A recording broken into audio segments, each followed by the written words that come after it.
오늘 하나님께서 우리에게 주신 말씀은 예레미야 2장 13절 말씀 한 절만 보도록 하겠습니다. 예레미야 2장 13절 말씀, 제가 가진 성경은 1051쪽입니다. 구약 1051쪽 예레미야 2장 13절 말씀입니다. 우리가 한 목소리로 하나님께 봉독하도록 하겠습니다. 다 같이 읽겠습니다. 시작. 내 백성이 두 가지 악을 행하였나니 곧 그들이 생수의 근원되는 나를 버린 것과 스스로 웅덩이를 판 것인데 그것은 그 물을 가두지 못할 터진 웅덩이들이니라. 아멘. 예레미야 선지자는 요시야 왕 때 부름을 받았습니다. 요시야 왕이 어떤 왕이냐? 남유다가 멸망하기 전에 40년 전에 하나님께 특별한 은혜 가운데서 선택을 받아서 남유다 왕 중에서 가장 하나님 마음에 합한 왕으로 보통 알려져 있습니다. 종교개혁을 이루었고 유월절을 행했고 산당을 제거했고 새로운 하나님 안에서의 그 마음을 회복하고자 애썼던 왕이 요시야 왕입니다. 그런데 그런 왕의 그 외침 가운데에서 이제 그 자녀들을 통하여서 하나님의 역사가 이어지지만은 하나님 마음에 합하지 못하지요. 그래서 결국은 망하게 됩니다. 그래서 요시야는 남유다의 마지막 때 부름받은 선지자로서 40년간을 한 나라가 멸망하는 것을 목도하는 선지자로서의 사명을 감당하게 됩니다. 한 나라가 멸망하고 자기가 그토록 외쳤던 그 부르짖음에 응답하지 못하고 나라가 멸망되고 포로되어 가는 것을 바라보는 선지자의 마음은 어떠했는지를 한번 생각해 보십시오. 눈물로 늘 외쳤던 자였습니다. 그래서 예레미야 선지자는 눈물의 선지자라는 별명이 붙어져 있습니다. 특별히 오늘 우리가 이 나라와 민족을 위한 기도가 절실히 필요할 때입니다. 이러한 때 우리에게 주시는 하나님의 메시지는 어떠한 것인지 예레미야의 음성을 통하여서 우리에게 주신 하나님의 음성에 귀를 기울이고 또 우리가 어떻게 나아가야 될지를 깨닫는 은혜가 있게 되길 바랍니다. 예레미야라는 말은 여호와께서 세우신다라는 이름의 뜻을 가지고 있습니다. 구약 선지자의 이름들 또 각자의 이름들은 하나님께서 특별히 그들에게 소명을 주신 이름이 많습니다. 그래서 그 이름의 뜻을 보면은 우리가 그 선지서가 나타내고자 하는 의미를 알 수 있거든요. 이사야 같은 것은 구원이죠. 예레미야 같은 경우는 여호와께서 이스라엘을 패망시키고 멸망시키지만은 다시금 회복시키고 세우실 거라는 그 암묵적인 메시지가 그 예레미야의 선지자를 통하여서 하나님의 메시지가 선포되고 있다는 것을 우리는 주목할 필요가 있습니다. 그래서 예레미야는 여호와께서 세우신다라는 뜻입니다. 죄악으로 무너져가는 남유다의 상황들이 오늘날 이 나라, 이 교회가 어쩌면 하나님 품을 떠나서 행여 하나님의 심판 앞에 놓여질 수도 있는 상황이라면 우리가 이 예레미야의 메시지를 더 분명히 깨닫고 우리 안에 다시금 회복되어져서 세워져야 될 것들이 무엇인지를 우리는 한번 생각해 봐야 될 거라고 믿습니다. 북이스라엘이 멸망을 했습니다. 아시리아에게. 그리고 그걸 깨닫지 못하고 남유다도 어려움에 처해 있습니다. 바벨론에게 멸망당할 위기에 처해 있습니다. 많은 선지자들이 외칩니다. 이스라엘을 향하여서 정신 차리고 하나님께 돌아오라고. 그들의 메시지를 한마디로 요약하라면 돌아오라입니다. 여호와께로 돌아오라. 이게 히브리 언어로 슈브라는 뜻입니다. 이 슈브라는 단어는 회개하다, 돌아오다 라는 뜻이거든요. 그런데 이사야서 이제 제가 너무 많은 본문이 있어서 추리지 못했지만 이사야에서 보면은 악인은 그의 길을 불의한 자는 그 생각을 버리고 여호와께 돌아오라, 하나님께 돌아오라. 예레미야 4장 1절에서도 내가 돌아오려거니와 내게로 돌아오라, 휴부하라. 그리고 호세아에서도 이스라엘아 내 하나님 여호와께로 돌아와라, 북이스라엘 향해서도 돌아오라. 스가랴서에서도 너희는 내게로 돌아오라, 만군의 여호와의 말이다, 강력하게 말하고 있습니다. 요엘서도 너희는 금식하고 울고 애통하고 마음을 다하면서 내게로 돌아오라. 계속해서 돌아오라라는 말이 구약에 1059회, 그리고 에레미야서에서만 48회나 이 돌아오라는 슈브라는 단어가 쓰여져 있습니다. 그 외에도 여호와께 향하라, 마음을 두라, 이러는 말이 전부 다 이 슈브와 연관이 되어 있는 말입니다. 왜 돌아오라 했냐? 그것은 우리가 하나님께 떠나 있기 때문에 그렇습니다. 떠나져 있기 때문에 돌아오라는 얘기를 하는 것이죠. 원래 품에 있었는데 그들이 떠나버렸어요. 그러면 다시 돌아와야 될 필요가 있다는 것입니다. 우리 탕자가 돌아오듯이 돌아오는 것을 원하시는 것이죠.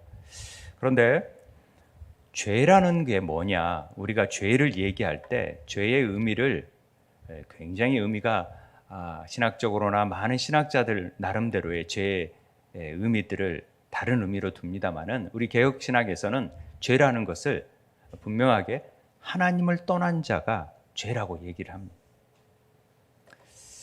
히브리 언어에서도 죄라는 단어들이 많이 쓰여지지만 이 하타라는 단어가 죄, 형벌, 속죄제 이런 의미가 하타라는 말을 씁니다. 그런데 이게 헬라어로서는 이 말을 따라서 하마르티아라는 말을 씁니다. 이 하마르티아라는 말이 죄라는 말도 있지만 표적을, 관역을 벗어나는 것을 의미해서 따온 말입니다. 그렇기 때문에 죄라는 것은 우리가 관역을 벗어난다라는 표현이 뭐냐면 우리의 마음은 하나님께 꽂혀 있어야 되고 하나님을 향해야 되고 하나님께 돌아가야 되는데 그 돌아가는 과정의 관역을 빗나가 버리는 거죠. 그게 죄라는 것입니다. 하나님께 돌아가야 될 관역이 엉뚱한 다른 돈과 권력과 하나님 아닌 우상, 높아진 것들에게 관역이 꽂혀져 있으면 그것이 죄다, 이렇게 말하는 것입니다. 그것이 잘못된 것이다, 이렇게 얘기합니다. 우리가 사탄, 마귀, 이걸 헬라어로 디아볼레라는 말을 씁니다.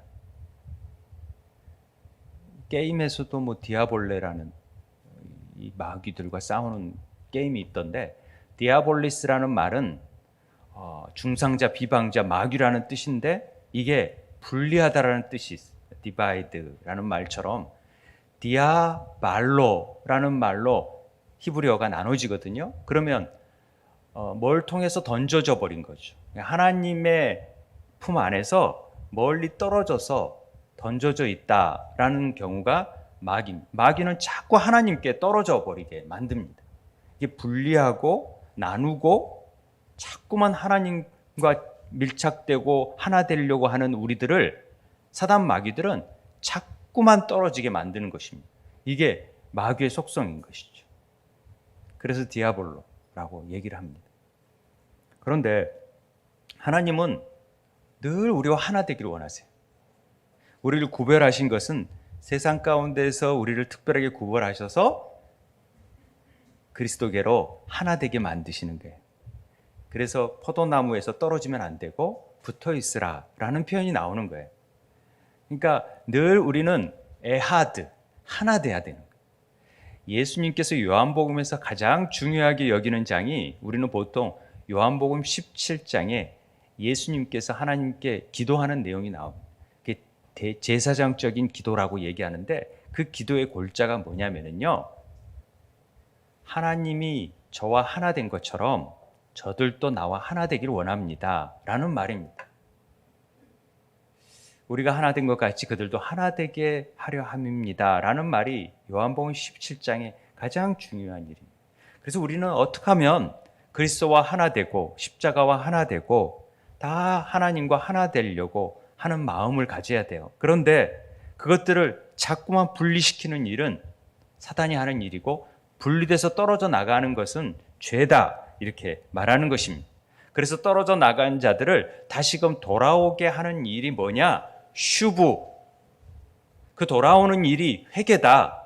그 돌아오는 일이 회복이다. 이런 표현을 쓰는 단어가 바로 슈브입니다. 그래서 슈브라는 단어는 되돌아오다, 회복하다, 회개하다. 제가 이걸 그냥 임의로 쓰는 게 아니라 항상 사전에 있는 것을 그대로 복사해서 가져오는 거예요. 근데 이 슈브라는 단어는 조금 이 히브리어를 우리는 다 공부를 했지만은 안 하신 분들이 있어서 어려울 수 있지만은 이 쉰이라는 단어는 이제 우리 아이들은 기독교 학생들은 다 알지만 슈브는 불, 이빨, 소멸하다, 심판하다라는 뜻이 있어요. 그 그림 글자 안에. 그리고 베트, 알레 베트 할 때 베트라는 말과 바부가 연결되어 있다는 뜻인데, 회개라는 슈브라는 말의 의미는 그 형상, 히브리어 형상에서 주는 말의 의미는 뭐냐면 집을 태운다라는 의미가 있어요. 집을 태운다라는 게 뭐냐? 우리는 성령의 전이고 하나님의 집이잖아요. 집이라는 베트라는 단어는 베이트의 말이에요. 베이트라는 말이 언약이잖아요. 하나님의 말씀이 거할 수 있는 집이거든요. 그런데 그 집이 하나님의 집이 아닌 엉뚱한 집들을 세우는 거예요. 우리가 사단들이 자기 집을 세워요. 그래서 하나님을 떠나게 있는 집을 만드는 거예요. 그 집을 다 태워버리고 하나님께로 돌아오, 진짜 하나님의 성전이 되게 만드는 것, 그것이 우리가 올바른 하나님의 성전으로 세워진다라고 표현하잖아요, 신약에서. 그게 에레미야를 통해서 그 일을 이루겠다라는 하나님의 계획이 있는 것이죠. 그래서 슈브는 불같은 징계와 함께 진짜 아버지의 집, 말씀을 행했던 아버지의 집으로 돌아오는 것을 슈브라고 하는 거예요. 그 예를 요한복음에서 15장에서 탕자의 비유를 통하여서 돌아오게끔 만드시는 거죠. 요한복음 15장. 그래서 돌아오게 하시는 하나님의 계획이 이 슈브다. 그래서 이스라엘을 향해서 끊임없이 돌아와라 너희들. 내가 용서할게. 돌아오라. 이 얘기를 하는 것입니다. 말씀으로 돌아오라. 언약으로 돌아오라. 그리스도께로 돌아오라. 악에서 돌아서서 선으로 향해라 라는 의미가 포함되어 있는 게 바로 이 단어가 주는 의미입니다. 그런데 하나님의 이 선을 행할 자, 악에서 떠나 선을 행할 자는 아무것도 없다라는 얘기를 시편에서 계속 얘기하고 로마서에서 선을 행할 자가 하나도 없다, 이런 얘기를 합니다. 우리 안에서는 이 선할 의지가 없는 거예요. 그래서 성령께서 우리를 통해서 이 선한 의지를 갖도록 만들어 주시죠. 에레미야 5장 우리 통독하면서 읽었던 본문을 이 댓글에 올리신 분들이 많이 있던데, 예루살렘을 거리를 다니면서 너희 한번 찾아봐라.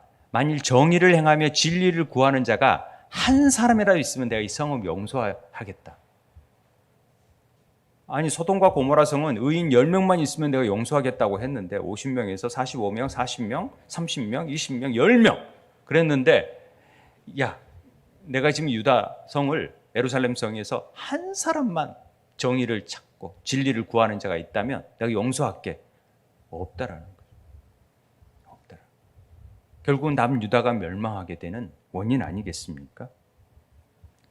에레미야에게 환상을 많이 보여줘. 살구나무의 환상, 또 가마가 끓는 가마의 환상을 통해서 내가 너희들을 심판할 텐데 빨리 돌아와야 되지 않겠니? 내가 너희들 망할 수 없는 이유를 설명할게. 그러면서 오늘 본문 말씀을 주시는 거예요. 그래서 에레미야 2장 13절은 에레미야에서의 주제 구절이 되는 거예요. 그러면서 내가 너희들하고 계속해서 싸우겠다. 하나님이 우리에게 싸우시겠다라는 얘기를 하시는 거예요. 어떻게 하나님이 우리하고 싸우십니까? 우리의 자손들과도 싸우시겠다고 말씀하시는 거예요. 에레미야서 2장 9절 10절 바로 우리 앞에 그런 얘기를 하세요. 막 싸우시겠다. 그리고 11절에 그 싸우는 이유가 어느 나라가 그들의 신들을 신 아닌 것과 바꾼 일이 있느냐. 그런데 내 백성이 나를 바꿔버리는 거죠. 버려버리는 거죠. 무익한 것과 바꿔버리고 버려버리고 떠나버리고 그러니까 내가 너희들을 야단치겠다. 멸망시키겠다. 심판하겠다. 이게 오늘의 메시지입니다. 하나님은 언약의 하나님이시잖아요. 신실하신 하나님이시잖아요. 요시야 왕 같은 마지막 그 선한 왕을 통하여서 하나님은 그들을 깨우시기를 원하세요. 모세 언약을 통해서 신명기를 막 읽으니까 그들이 회개하기 시작하고 막 하나님 앞에 자복하고 정말 우리가 율법대로 살지 못했구나라고 그러다가 요시야 왕이 죽자마자 또 변하는 거예요. 그래서 에레미야 선지자를 통해서 계속해서 외치는 거죠. 그런데도 또 다른 거짓 선지자들이 막 나타나서 무슨 소리야? 우리 안 망해. 우리 평안해. 하나님의 성전이 있는데 뭘 우리가 망해. 평화다. 이렇게 거짓 선지자들이 얘기를 합니다. 하나님의 메시지보다는 자기 소견의 생각과 옳은 대로 행하는 일들을 행하는 거죠. 그게 거짓 선지자들의 얘기입니다. 종교적인 타락은 국가의 총체적인 위기를 가져옵니다. 오늘 우리가 명심해야 될 얘기입니다.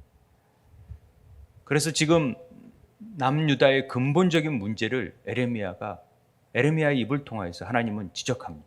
자, 오늘 2장 13절의 말씀을 다시 한번 같이 읽겠습니다. 시작. 내 백성이 두 가지 악을 행하였나니 곧 그들이 생수의 근원되는 나를 버린 것과 스스로 웅덩이를 판 것인데 그것은 그 물을 거두지 못할 터진 웅덩이들이니라. 아멘. 아니 그들의 죄악이 두 가지뿐이겠습니까? 수천 가지가 넘죠. 그러나 하나님이 딱 요약을 해서 딱 두 가지로 내가 지적하겠다. 많이 얘기하면 니들이 잘 듣지 못하니까 두 가지만 얘기하겠다. 우리 그렇잖아요. 십계명을 주셨고 그 율법의 모세의 율법들이 613가지의 율법들을 많이 주셨지만은 딱 두 마디로 얘기하자면 뭡니까?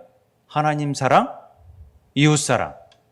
율법이 다 그렇게 설명하잖아요. 그러듯이 너희들의 죄악은 생수에 근원된 나를 버린 것, 그리고 스스로 웅덩이를 판 것. 이것을 얘기합니다. 생수에 근원된 분이 누구라고요? 하나님이십니다. 이걸 사람들이 모른다라는 거죠. 왜 모를까요? 생수에 근원된 분이 하나님이시라는 것을 깨닫지 못하고 이스라엘 백성은 다른 보이는 것들을 향해서 그걸로 목마름을 해소하려고 하는 거죠. 우리 인간들은 끊임없이 목마름. 그래서 목마름을 채우고자 하는데 채워지지 않아요. 다른 음료수를 막 먹어도 그때 갈증을 잠시 해소할 뿐이지 실제적으로 우리의 갈증이 생겨요. 그러면 우리 갈증을 해소하려면 우리 배에서 생수가 끊임없이 솟아나면은 갈증이 해소되는 것 아니겠습니까? 그걸 모르는 거죠. 그리고 늘 다른 부분을 찾는 거예요. 영적인 부분에서 이 부분이 명확합니다. 우리 배에서 생수가 흘러 넘치도록 만드셨는데, 그래서 갈증을 일으키지 않도록 만들었는데 우리는 이 생수를 바라지 않고 다른 것을 찾고 있는 거죠. 그러니까 늘 영적으로도 다른 것에 목마름을 찾기 위해서 보여지는 돈, 권력, 우상들, 하나님보다 높아진 것들, 전부 그런 것들을 찾고 있다 보니까 하나님을 떠나게 되어졌다라는 것을 우리는 볼 수 있습니다. 이것을 설명한 예가 요한복음 예입니다. 요한복음 4장에서 하나님이 일부러 사마리아 우물가를 찾아가서 물을 달라 하시잖아요. 사마리아 여인에게. 어찌 나한테 물을 달라 하십니까? 네 남편 데려와라. 남편이 없는. 그래, 네 말이 맞다. 우리에게는 남편이 하나의 하나님을 대신해서 뭔가를 채워줄 수 있는 거로 생각을 하고 그것들을 찾는다라는 거죠. 그런데 또 다른 남편을 만나도 찾지 못하고 돈을 찾아도 권력을 찾아도 다른 걸 찾아도 다 만족을 주지 못하니까 다른 남편을 구하는 거죠. 이걸 진짜 남편을 놔두고 다른 것을 찾는 것을 호세아서나 또 다른 선지자를 통해서 다 음행하다, 간음하고 있다라는 표현을 쓰는 것입니다. 신랑 되신 하나님을 찾지 못하고 다른 것을 찾는다? 이것이 간음이죠. 영적 간음 아니겠습니까? 그래서 주님께서는 내가 진짜 신랑이고 내가 너의 목마름을 해결해 줄 수 있는, 다시는 목마르지 않을 진짜 생수를 너에게 줄 수 있는 자다라는 것을 요한복음 4장에서 얘기해 주잖아요. 내가 주는 물을 마시는 자는 영원히 목마르지 아니하리니 내가 주는 물은 그 속에서 영생하도록 솟아나는 샘물이 되리라. 아멘. 주님만이 우리의 샘물, 생수가 되어줄 수 있습니다. 그래서 요한복음에서는 나는 생수다. 에고 에이미에서 생수라는 얘기를 하는 것입니다. 주님이 우리가 생수의 근원인 것을 다 알아요. 그런데 놀랍게도 주님을 찾질 않아요.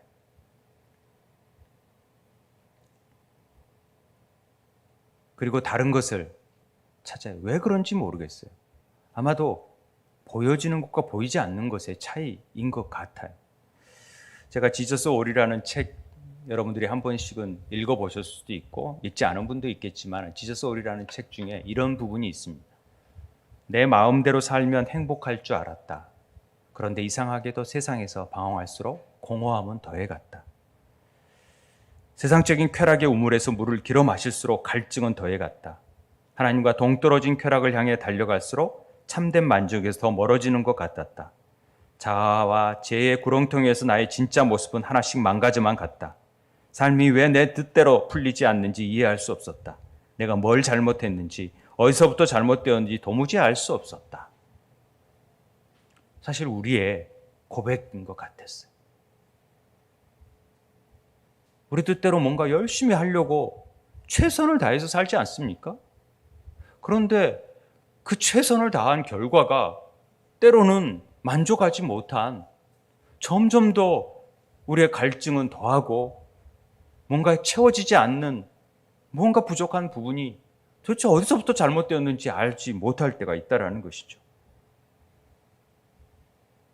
그래서 우리 자신의 모습을 봐야 되는 것입니다. 구원의 우물이자 생수의 근원 대신 정말로 참 말씀이신 그리스도께서 주시는 그 참된 생수를 마시는 게 아니라 세상의 우물에서 찾고자 했던 우리들의 모습을 발견했으면 좋겠습니다. 그렇기 때문에 우리에게 만족이 없는 삶을 사는 것이죠. 거기에 돈, 권력, 건강, 자식 이런 것들을 다 갈증을 해결하려고 해봤지만은 어느 순간에 그것들이 하나도 채워지지 않는다라는 것을 느끼게 되는 것이죠. 다들 먹음직스러워 보이잖아요. 보암직하잖아요. 탐스러워 보이잖아요. 그래서 낼름 먹어버리는 선악과처럼 보여지는 것이죠. 그것이 죄다. 지금 이걸 얘기하는 것입니다. 보이지 않는 하나님의 말씀이 임하면서도 그 말씀은 잊어버리는 거예요. 보이지 않으니까. 그분이 얼마나 풍요로우신 분이고 얼마나 살아 역사하시는 분이고 우리와 친밀하게 교제하기를 원하신 분이고 우리에게 말씀하시고 또 우리에게 세밀한 것을 가르쳐 주시는 분이라는 것을 잊어버리고 더 보이고 말도 못하지만 우리에게 만족을 주지 못하지만 그것이 뭔가를 줄 것 같다라는 거기에 속아가지고 늘 그것을 추구하고 나아가는 우리들의 모습을 보게 되는 것이죠. 그러니까 하나님이 천군 천사를 통해서 일하시는 모습이라든지 하나님이 어떻게 세밀하게 모든 계획을 이루시고 있는지를 우리는 놓치고 있는 것이죠. 여러분 잘 아는 생떡주베리의 어린 왕자라는 것을 한 번쯤은 다 읽어보셨을 것입니다. 거기에서 아주 유명한 구절들이 나오잖아요. 그 유명한 구절 중에 하나가 여우가 어린 왕자에게 장미 얘기를 하면서 하는 얘기가 중요한 것은 눈에 보이지 않는 것이야. 정말 중요한 것은요, 우리 눈에 보이지 않아요. 우리 공기, 사랑, 기쁨, 희락, 정말 많은 성령의 열매들은 성령님 보이지 않아요. 그런데 우리는 보이는 것에 늘 만족해하고 그것이 있어야 뭔가 이룰 것 같이 여겨지는 거죠. 보이지 않는 하나님을 믿는 것입니다. 우리는. 믿음은요, 보이지 않는 것들이 증거예요. 그것을 붙잡고 나아가는 것이. 그런데 보여지는 다른 우상들을 찾는 것은 하나님께 죄고 악이라는 것을 얘기해 주고 있습니다. 생수의 근원 되신 하나님을 떠나는 순간 그것부터가 우리의 복을 놓아버리는 삶이 되어진다. 그렇게 얘기합니다. 그래서 우리 열심히 살잖아요. 누구보다도 새벽부터 열심히 살고 있지만은 때로는 그 열심히 삶이 내 자식들만큼은 내가 내 힘으로 잘 키우겠다.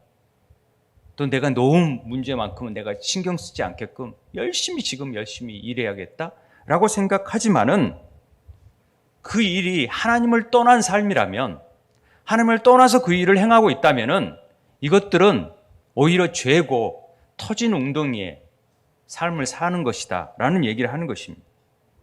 이 떠난다라는 단어가 이 아자브라는 단어인데 버리다라는 단어예요.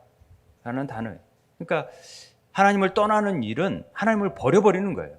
하나님 필요 없다라는 거죠. 우리 삶 속에서. 이건요, 대단한 교만입니다. 하나님을 떠난 삶은 교만한 삶이 되어질 수밖에 없어요. 하나님을 떠난다라는 의미를 헨리 블랙가비 목사님 자체, 이 하나님을 경외하는 삶을 지으신 그 목사님은 좀 더 폭넓게 해석을 하자면, 너희들이 정말 열심히 신앙생활하고 11조 드리고 예배하고 말씀 통독 열심히 하고 기도를 한다 할지라도 마음 한켠에 한순간이라도 하나님이 절대적인 우리 삶의 목적이고 목표고 그 삶을 통하여서 하나님과의 친밀한 인격이 교제가 아니고서는 내가 살아갈 수 없다라는 것을 느끼지 못한다면, 그래서 온전하게 하나님께 마음을 두지 못하고 늘 잠깐 만나는 분으로 여겨진다면 그것은 하나님을 떠난 자다라고 얘기하는 것이죠. 하나님을 떠난 자들은 이게 악이다, 죄다라는 얘기를 분명하게 얘기하고 있잖아요. 하나님을 버린 자가 되어버린 거죠. 우리는 하나님 무슨 말입니까? 그런데 365일 24시간 끊임없이 하나님을 바라보고 예수님과 동행하자라는 우리 선한 목자교회 유기선 목사님 예수 동행 일지를 통해서 24시간 주님을 바라보자라는 운동을 하잖아요. 끊임없이 주님을 바라보고 주님과 함께 동행하고 내 직장 생활하는데 어떻게 주님과 동행할 수 있습니까? 하는 가운데 날마다 우리 숨을 쉬듯이 주님 어떻게 해요? 주님 어떻게 생각하세요? 주님 이 일 어떻게 해야 됩니까? 365일 24시간을 늘 주님과 동행하는 삶을 살아야 된다는 것이죠. 그렇지 않으면 하나님께 떠나 있다는 것을 우리는 분명히 깨달아야 됩니다. 이스라엘이 하나님을 섬기던 민족이에요. 하나님께 예배하던 민족이에요. 그런데 하나님을 떠나 있다라고 지금 선언하고 있다는 것입니다. 그 두 번째가 스스로 웅덩이를 팠기 때문에 그렇다. 하나님을 떠난 삶은 스스로 웅덩이를 파는 것과 같은 거죠. 같은 맥락 아니겠습니까? 스스로 웅덩이를 판다는 것은 자기 인생은 나의 것, 우리가 하나님께 주신 자유의지를 내가 마음대로 쓸 거야 하고 생각하는 사람들이 스스로 웅덩이를 파는 자들입니다. 마치 선악과를 먹는 것과 같은 것이고 자기 애녹성을 만들고 바벨탑을 쌓는 것과 같은 게 스스로 웅덩이를 파는 일입니다. 제가 이렇게 어느 날 어떤 목사님이 저에게 그냥 되게 가르쳐 주셨던 말씀이 이런 말을 제일 싫어한다. 목사님, 제 생각에는요, 제 소견에는요, 제가 생각한 바로는 이런 것 같습니다. 이렇게 말하지 말라는 거예요, 우리 그리스도인들. 직장 생활할 때도 제 생각은 네 생각 한번 얘기해봐. 네, 제 생각에는요, 이렇게 우리 보통 얘기하잖아요. 근데 이게 잘못됐다는 거죠. 우리는 하나님께서 원하시는 생각, 성령님께서 원하시는 생각, 주님이 원하시는 뜻은요, 내 생각이 아닌, 그러니까 그 말은 빼고 이렇게 생각이 듭니다. 제가 기도해 보니 주님이 주셨던 생각으로 제가 말하고자 하는데 그건 이런 것 같습니다 라고 말할 줄 알아야 된다는 거죠. 제가 굉장히 그게 깊게 다가온, 그것이 선지적인 삶이라는 것이죠. 이스라엘은 물이 귀하다 보니까 석회암으로 파기가 쉬우니까 큰 땅 밑에 저장고 같은 걸 만들어놔요. 그래서 물을 담아요. 그래서 이제 위에서 하늘에서 내리면 물을 담아놔서 그걸 필요할 때 파서 먹죠. 그런데 지진 같은 게 나면은 그 담았던 물들이 금이 갈라지니까 이게 터져버려요. 그래서 다 새버리는 거죠. 그러면 물을 담았다고 생각했는데 보니까 없는 거죠. 이제 그런 상황을 통해서 사실 스스로 웅덩이를 판다라는 것은 전부 다 터진 웅덩이를 파는 것과 마찬가지다라는 것을 지금 얘기해요. 하나님을 떠난 삶은 스스로 웅덩이를 파는 삶이고 그 스스로 웅덩이를 판다라는 것은 다 터진 웅덩이다라는 것을 연이어서 설명하고 있는 것입니다. 내 마음대로 사는 삶은 터진 웅덩이를 사는 거라는 결론을 이르게 되는 것이죠. 우리 밑 빠진 독에 물 붓기라는 속담이 있습니다. 여러분, 밑 빠진 독에 물을 붓고 싶습니까? 열심히 부어요. 그런데 그게 채워지지 않아요. 그러면 얼마나 안타까운 일입니까? 그런 사람들이 꽤 많아요. 정말 천년만년 살 것 같이 열심히 저축하고 또 열심히 벌어서 뭔가 자녀들에게도 남겨주고 싶고 부를 물려주고 싶고 그런 욕심이 있잖아요. 근데 부는 물려줘야 되죠. 우리의 하나님의 부, 가진 유산, 유업들은 늘 물려줘야 되지만 돈을 물려줘야겠다라고 생각하는 순간에 그것들이 새버릴 수 있어요. 그것들이 자녀들을 망치게 되는 경우도 있고요. 열심히 새벽부터 죽어라고 일을 했는데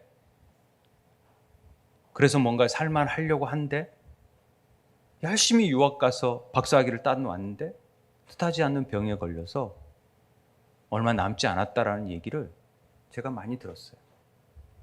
실제적인 경험으로 그런 분을 신방을 해봤고 정말 죽어라고 박사학위 받기 위해서 정말 이 곰팡이 쓴 빵 먹어가면서 정말 이렇게 빈대부터 가면서 유학하면서 얻어가면서 박사학위를 땄는데 그래서 이제 뭔가를 펼쳐보려고 그랬더니 병이 덜컥 들렸다라는 거죠.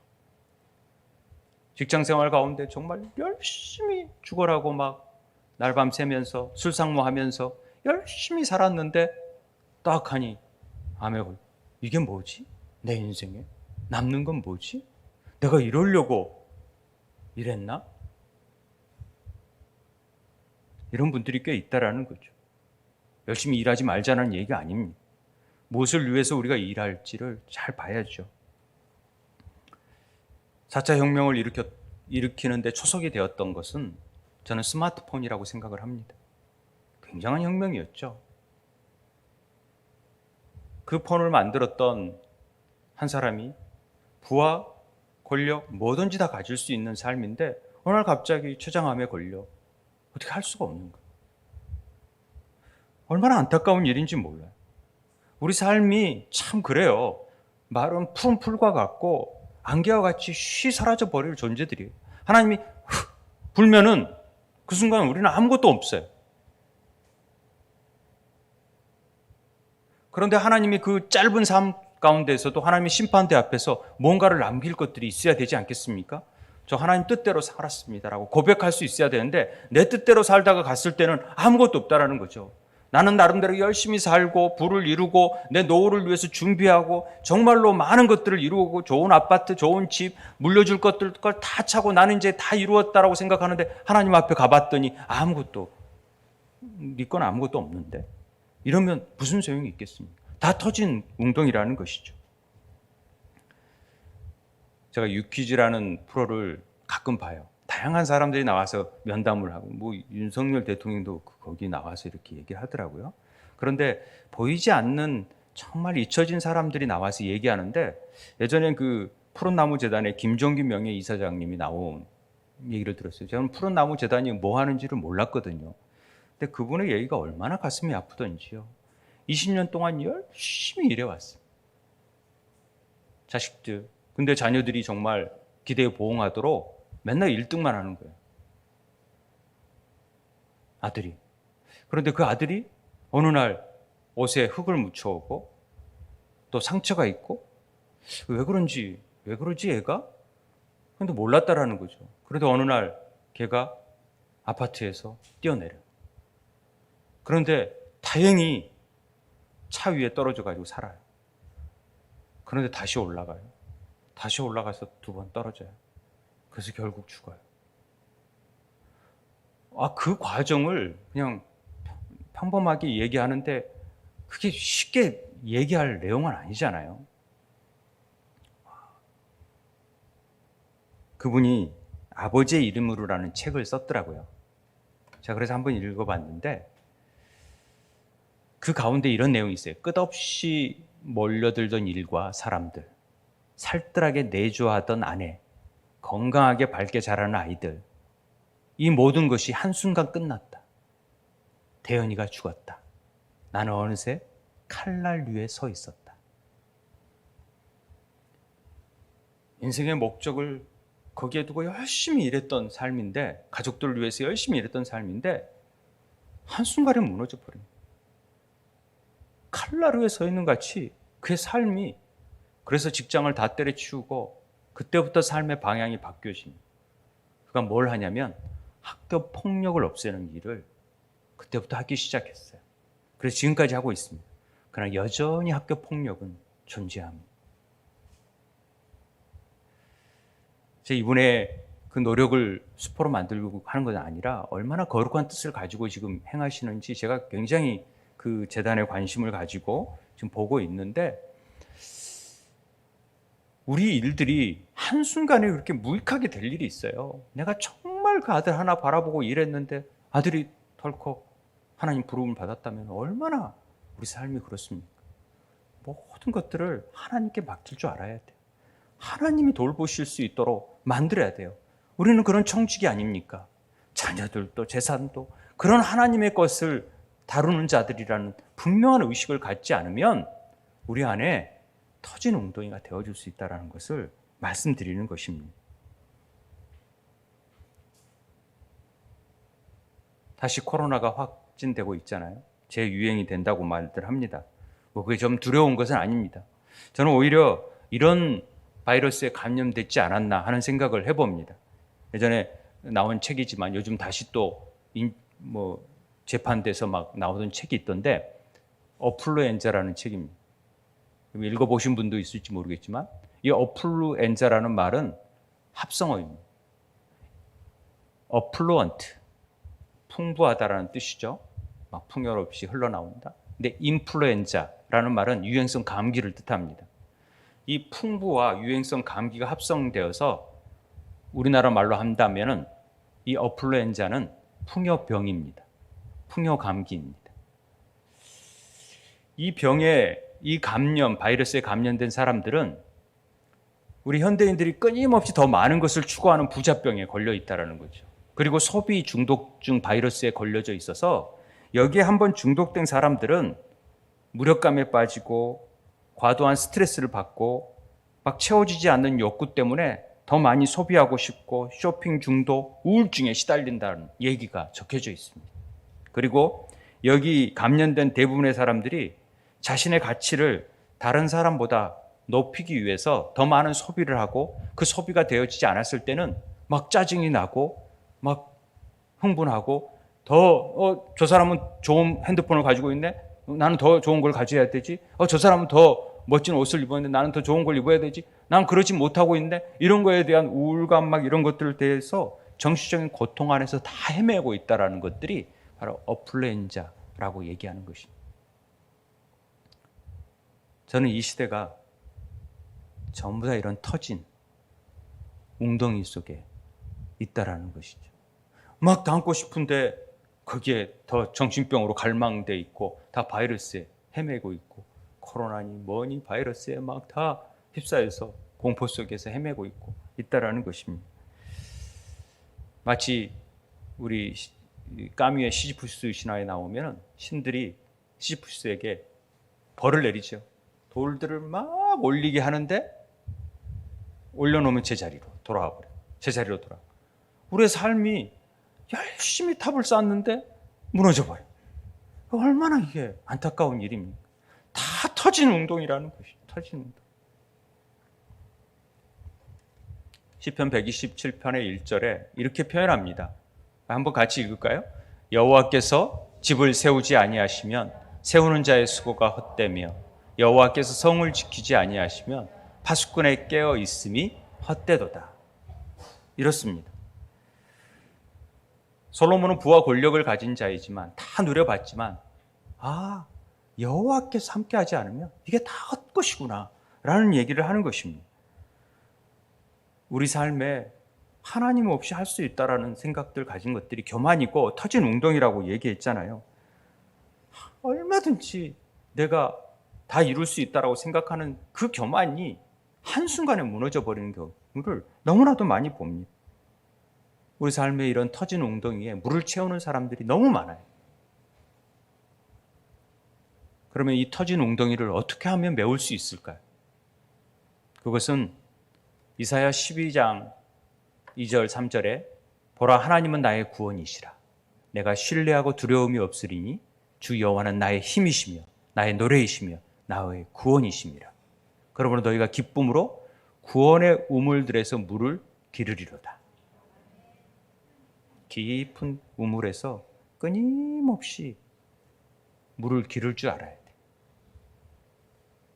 말씀과 기도로 깊은 우물을 팔 줄 알아야 된다는 거죠. 엉뚱한 우물을 파면 안 됩니다. 세상 남편에게서나 이제 눈을 돌리십시오. 여러분에게 영원히 목마르지 않을 생수의 우물이 어디에 있는지를 잘 보시고 그 남편에게 올인하십시오. Jesus all. 예수님만이 모든 것 되십니다. 그분께 돌아오셔야 됩니다. 솔로몬 왕은 전도서 12장 3절에 이렇게 얘기합니다. 일의 결국을 다 들었으니 다 헛되고 하나님을 경외하고 그의 명령을 지킬지어다. 이것이 모든 사람의 본분이다. 이 얘기를 하는 것입니다. 역대하 7장 14절에 하나님께서 이렇게 얘기합니다. 내 이름으로 일컫는 내 백성이 그 악한 길에서 떠나 스스로 겸비하고 기도하여 내 얼굴을 구하며 내가 하늘에서 듣고 그 죄를 사하고 그 땅을 고쳐 주겠노라. 이렇게 말씀하십니다. 지금이 아니 70년대, 80년대 아니요 지금이 회개할 때 하나님 앞에 마음을 찢고 하나님께 돌아갈 때입니다. 슈브할 때입니다.